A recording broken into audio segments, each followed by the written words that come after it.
बिस्मिल्लाहिर्रहमानिर्रहीम, अस्सलामु अलैकुम वरहमतुल्लाहि वबरकातुहू। This is me Hamad साफ़ी।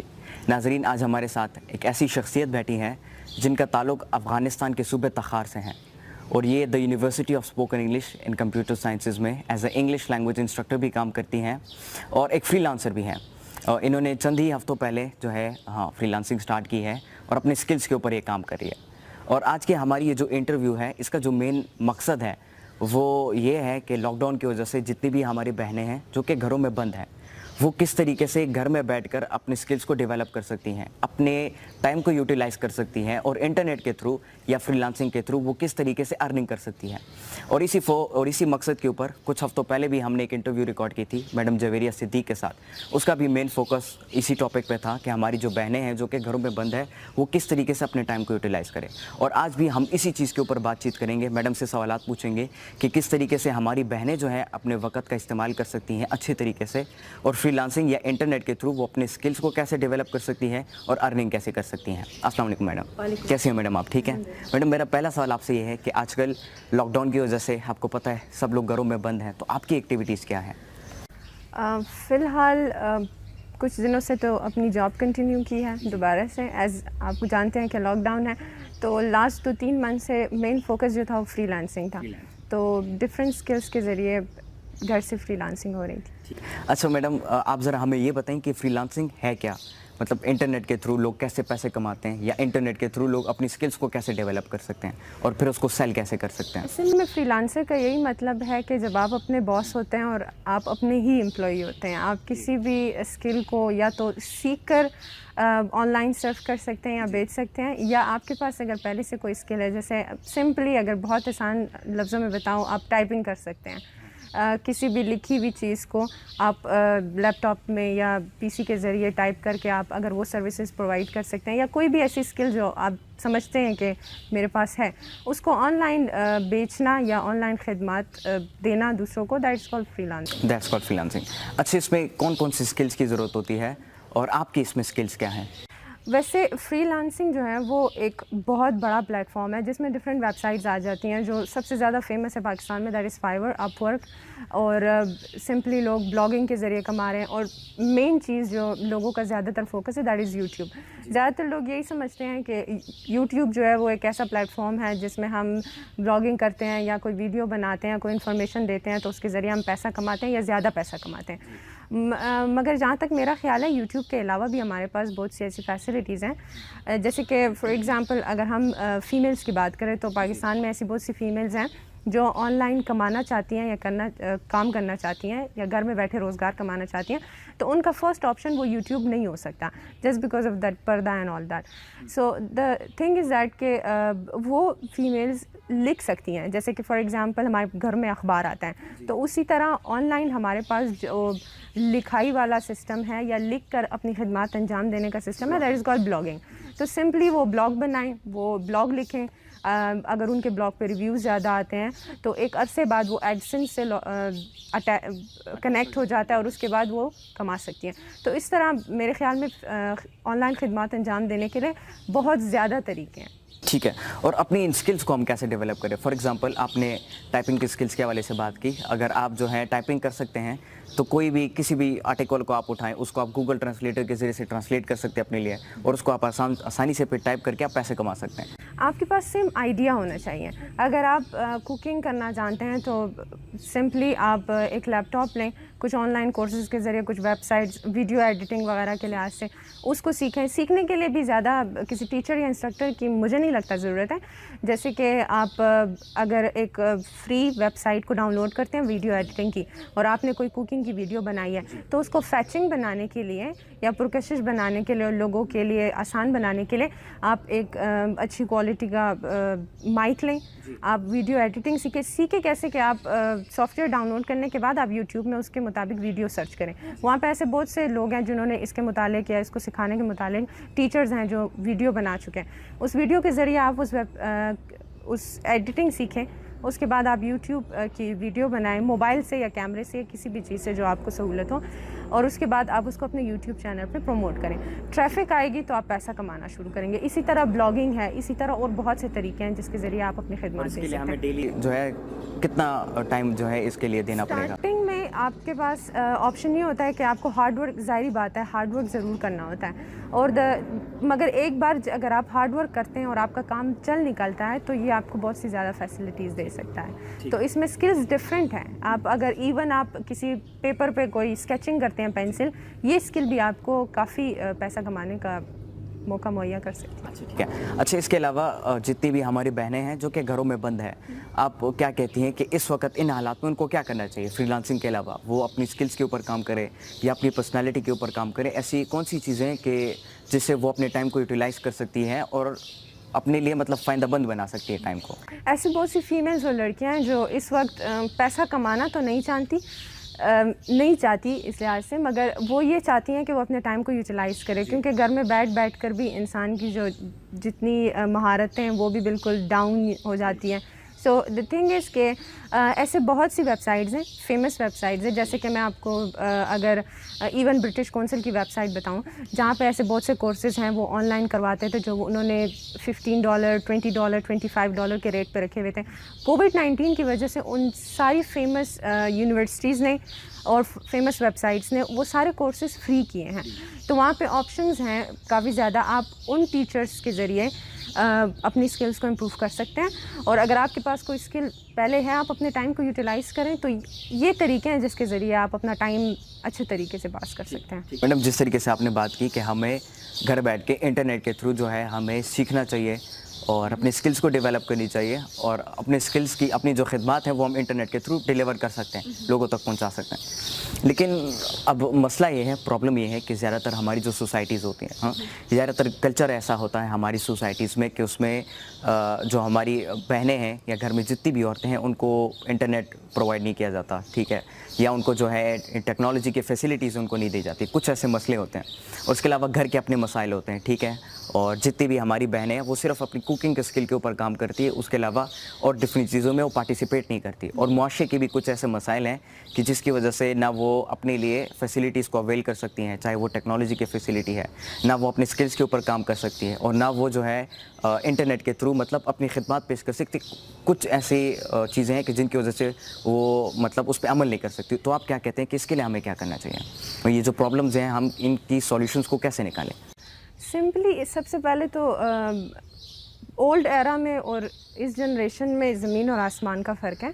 पहले तो फैमिली को इस चीज़ को रियलाइज़ करना चाहिए, क्योंकि जैसे जैसे टाइम चेंज हो रहा है वैसे वैसे हमारी सहूलियात और हमारी ज़रूरियात भी चेंज होती जा रही हैं। और दूसरी ये बात, अगर आप कहते हैं कि किसी फ़ीमेल को घर में मोबाइल तक की फ़ैसिलिटी अलाउ नहीं है या प्रोवाइड नहीं है, या चलो इंटरनेट भी उसे प्रोवाइड नहीं है, फिर भी अगर वो कोई स्किल सीखना चाहे, तो जहाँ तक मेरा ख़्याल है इन दो चीज़ों के ज़रिए हम बड़ी फ़ैसिलिटीज़ को तो कैच नहीं कर सकते। हाँ, अगर आप घर में बुक्स पढ़ती हैं और फॉर एग्ज़ाम्पल अगर आपके घर में डेली अखबार आता है, आप ऐसा भी कर सकते हैं कि जैसे आपके भाई को अगर वो फैसिलिटी प्रोवाइड है और आप अच्छा लिखती हैं या आप अच्छा पढ़ती हैं, तो आप उस ज़रिए से अपने भाई को इस्तेमाल करके, जैसे कि फॉर एग्ज़ाम्पल आप उनकी मदद भी कर सकती हैं। इसमें फैमिली का सपोर्ट भी हो जाता है, क्योंकि जैसे कि हालात हैं और लॉकडाउन की वजह से हर एक घर में माशी या पैसों के लिहाज से मुश्किलात ज़रूर होंगी। तो अगर वो लड़की अपने भाई को या अपने बाप को इस चीज़ पर कन्विंस करती है कि मैं आप लोगों को माशी तौर पर स्टेबल करना चाहती हूँ या आपकी हेल्प करना चाहती हूँ, तो मुझे नहीं लगता कि वो बाप भाई जो है वो इस चीज़ से मतलब मना करेंगे। सिंपली वो अपनी खिदमत जारी रखें। वो लिखती है तो लिखें, वो अगर किसी चीज़ पर तबसरा लिखती है या कहानी लिखती है, या आजकल बहुत सी लड़कियाँ दोबारा उस अफसाना और नावल वाले कल्चर की तरफ जा रही हैं, वो अच्छा नावल लिखती है, उसको लिखे। कुछ हमारे पास ऐसे जैसे डाइजेस्ट हैं, शुआ हो गया, और इसके अलावा कुछ आप उनको सिंपली अरसाल भी कर सकते हैं। इसके लिए ना तो किसी सोशल मीडिया की ज़रूरत है, ना मोबाइल, ना इंटरनेट। आप अफसाना लिखें, नावल लिखें, किसी डाइजेस्ट या रिसाले के दफ्तर भिजवाएं, या आप अपने भाई के ज़रिए वो काम कर सकते हैं। इसी तरह आप अपनी स्किल्स को इम्प्रूव कर सकते हैं, जहाँ तक मेरा ख्याल है, विदाउट एनी सोशल मीडिया और मोबाइल। और जिस तरीके से आपने डिफरेंस की बात की, मतलब आजकल की जो जनरेशन है और पहले की जो जनरेशन है उसमें बहुत ज़्यादा डिफरेंस है। और यहाँ पर मैं भी इंक्लूड करना चाहूँगा, ये क्वेश्चन मैं आपसे पूछना चाहता हूँ कि पहले दौर की जो जितनी भी फीमेल थी, जितनी भी औरतें थी, वो मतलब मल्टीटास्क भी थी। जिस तरीके से मतलब अगर आप गांव के हिसाब से ले लें या पहले ज़माने की जितनी भी औरतें थी, उनको मतलब कारपेट सीना, तुर्क में और अफ़गानिस्तान की जो सरज़मीन है वहाँ पे ये रिवाज होता था। उनको मतलब कारपेट सीना या अपने घर को संभालना, बच्चों की तरबियत करना या जो है जितनी भी चीज़ें हैं वो उसके ऊपर काम करती है। लेकिन आजकल की जो हमारी जनरेशन है वो बहुत ज़्यादा ऐसी चीज़ें हैं, गैर ज़रूरी चीज़ें कि जिसमें वो अपना टाइम को ज़ाया कर रही हैं। चाहे वो मेकअप के या शीशे के सामने घंटों तक अपने आप को तैयार करना, सिर्फ फीमेल के साथ ही बल्कि मेल के साथ भी ये प्रॉब्लम है। वो घंटों तक खड़े होकर जो है शीशे के सामने अपनी ब्यूटी के ऊपर काम करते हैं, मैं कैसा लग रहा हूँ। तो ये एक बहुत बड़ा मसला है और जिसकी वजह से हमारा टाइम भी ज़ाया होता है, हमारा सारा फोकस जो है हमारे काम से या अपनी अंदर की जो खूबसूरती है उससे जो है हट के हमारी फ़िज़िकल अपीयरेंस के ऊपर चली जाती है कि फ़िज़िकली हम किस तरीके से अपने आप को खूबसूरत बना सकते हैं। तो इसके हवाले से क्या कहते हैं, ये जो प्रॉब्लम्स हैं हमारी जनरेशन में, हम इन प्रॉब्लम्स को कैसे ख़त्म कर सकते हैं और ये जो गलत कॉन्सेप्ट्स जो हमारे जितने भी जनरेशन के बच्चे हैं या बड़े हैं उनके जहनों में ये गलत कॉन्सेप्ट्स हैं, इसको हम कैसे ख़त्म कर सकते हैं। जैसे कि अभी कुछ देर पहले हम सोशल मीडिया और मोबाइल और इसके फ़ायदे की बात कर रहे थे, तो मेरा ख़्याल है कि इस सवाल का जवाब जो है वो इसके ऑपोजिट नुकसान पे जाता है। जैसे जैसे सोशल मीडिया और इन चीज़ों की मतलब सहूलियात ज़्यादा बढ़ रही हैं, तो हम एक्टर्स को टीवी और इन चीज़ों को देखकर हमें वही लोग सक्सेसफुल लगते हैं जो अपनी बॉडी को फिट रखते हैं या जो अपनी शक्ल सूरत पे तवज्जो देते हैं। तो हमारा ध्यान जो है डायरेक्टली कन्वर्ट उस तरफ हो रहा है, जहाँ तक मेरा ख्याल है। मगर ओल्ड जनरेशन में और न्यू जनरेशन में ज़मीन आसमान का फ़र्क है। जैसे कि पुराने ज़माने के लोगों को कोई फैसिलिटीज़ मुहैया नहीं थी, मगर उसके बावजूद उनके अखलाक और उनके बिहेवियर्स, उनसे हमें पता लगता था जैसे कि वो बहुत ज़्यादा आला तालीम याफ्ता हो। हालांकि उन्होंने कोई इंस्टीट्यूशन या इन चीज़ों पर तवज्जो नहीं दी थी उस वक्त। वो सख्त मेहनत भी थे, ताकतवर भी थे, खूबसूरत भी थे। और आजकल की अगर जनरेशन का मुकाबला उनसे किया जाए तो इसमें तो मींस कुछ नुकसानात भी हैं, कुछ फ़ायदे भी हैं। मगर आजकल की जनरेशन को सबसे बड़ा जो फ़ायदा है वो है फैसिलिटीज़ का, क्योंकि उस ज़माने में और इस ज़माने में जितना फ़र्क है उसके मुताबिक हमारे नौजवान जो हैं वो उन चीज़ों से फ़ायदा नहीं लेते। जैसे फॉर एग्ज़ाम्पल अगर किसी के पास एक फ़ोन है तो उसको बस यही पता है कि फ़ोन पे कांटेक्ट करना है, मैसेजेस करने हैं, सोशल मीडिया देखना है, इंस्टाग्राम एंड फेसबुक देखना है, एंड दैट्स ऑल। मगर उस मोबाइल के ज़रिए वो किस दुनिया में जा सकते हैं, वो एक बिल्कुल नई दुनिया जहाँ पे इंफॉर्मेशन है, जहाँ पे अर्निंग है, जहाँ पे सक्सेस है, जहाँ पे फ्यूचर है, हम उन चीज़ों को टच नहीं करते क्योंकि हमें सोशल मीडिया का जो रुख बताया जाता है हम उसी से आसानी से मुतासिर होते हैं। तो मेरा ख्याल है कि बहुत से ऐसे नौजवान हैं जो इस सोशल मीडिया या उसके नुकसानात को ज़्यादा कैच करते हैं एशियन कंट्रीज़ में, जैसा कि हम देखते हैं। तो आई गेस दिस वन। जिस तरीके से आपने बात की कि सोशल मीडिया एक लिहाज से नेगेटिव इम्पैक्ट भी बच्चों के ऊपर या बड़ों के ऊपर डाल रही है और नुकसान भी हमें दे रही है एक लिहाज से। यहाँ पे मैं आपसे ये पूछना चाहूँगा कि पेरेंट्स को क्या करना चाहिए कि वो मतलब ज़्यादातर जो पेरेंट्स हैं उस बात पे यकीन नहीं रखते कि हमें अपने बच्चों को, वो ये कहते हैं कि हमें अपने बच्चों को टेक्नोलॉजी से बहुत ज़्यादा दूर रखना चाहिए क्योंकि उनको सिर्फ टेक्नोलॉजी के नेगेटिव साइड्स का पता है और वो समझते हैं कि ये नेगेटिव चीज़ है, ये गलत इम्पैक्ट जो है, गलत असर जो है बच्चों के ऊपर डालती है।